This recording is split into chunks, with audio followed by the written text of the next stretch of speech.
Alright, DJ, so here's the deal. This is where you started today with that setup. A little too bent over in your setup, so as a result now at impact, you're really kind of pulling away from it. So this is the better setup so that at impact you're not pulling away from it so much. There's the difference. Old is gold and new is blue, so I like that a lot. And then you said you wanted to work on that driver, and we're concluding, especially now since you've hit a lot of balls this way, we're concluding that that release looks better than this release right there,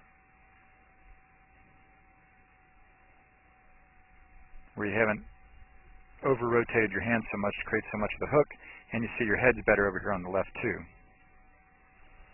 And so you hit a lot of balls with that drill.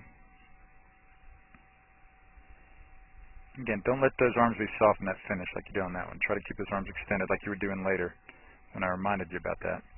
But that release looks better there than the old gold on the right. And then you did a lot with the drivers too, and we really started seeing some good consistency with the driver. I mean, you still see how those hands, right? That's you feeling like there's no wrist, you know? So, hitting them, when you really caught those solidly, those are going about 220 in the air. Yeah, so that right there is about when you catch it real solid, is about 220 in the air for you. You miss it a little bit or something, it's about 180 to 200 in the air. And then when you added just a couple inches to the backswing and still had the same firm wristed feel through impact, then when you really caught it, it was about 240 or 250 in the air. And again, look at all that release, buddy. Even though to you it feels like you're totally firm wristed. So I'm really digging this. And again, the good news is, one of the reasons you had it so far is those hips really start the downswing first right there. While the club head still, and your hands are still going back, the hips right there are unwinding, and they stop real well right through impact. That's why you can hit with such a small amount of effort so far. Alright? And then just continue to be careful about that setup from down the line.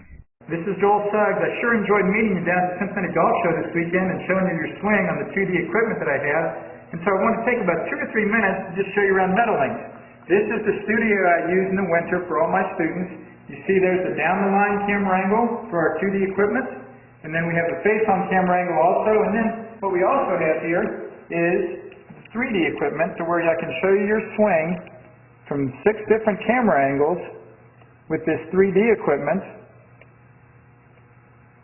And we can get your swing from down to the 1/120th of a second in terms of exactly what your hips, shoulders, and hands are doing in the swing.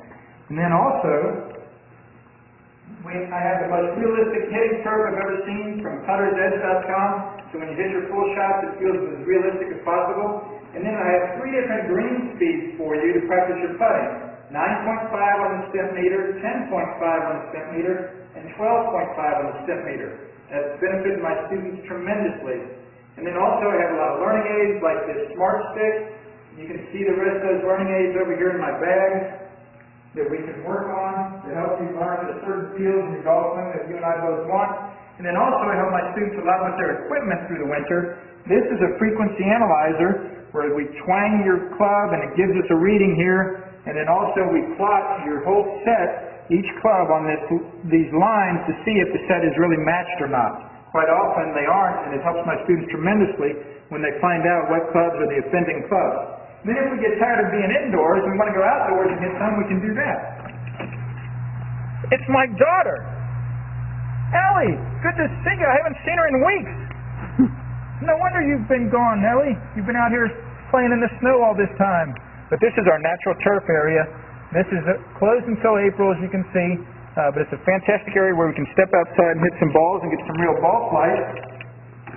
Or if we get pretty satisfied that things are looking better on the video here, we're kind of cooped up inside and want to go outside, we can step on out and hit balls and see real ball flights for about 5 or 10 or 15 minutes, however long you and I can stand the cold, out into the air, and we see them land at these different flags. I have a yardage book for this driving range. It's the first one I've ever seen in my life where we know exactly what it is for the front, back, and middle of each green. And again, the covered area here is heated, so we stay out there for about 5, 10, 15 minutes, like I said. It enables us to see some ball flights, and then we get satisfied that things are looking the way we want, and we can come back inside, take off our coat, and look again at the video equipment to see how your swing's looking, to make sure that you understand it. And then notice too, my exercise ball up top here, and then also, so I help my students a lot with their fitness through the winter, and then I will help you also with your sports psychology, with your golf psychology from the golfpsych.com people down in Texas. That's helped my students tremendously a lot over the years too. So again, I sure enjoyed meeting you down at the Cincinnati Golf Show this weekend. I look forward to seeing you again out here this summer at Meadowlinks, or even right now in the winter. I have a lot of people that work on their games with me right through the winter. Check out more information about the things I do to help you at joelsuggs.com. Take care.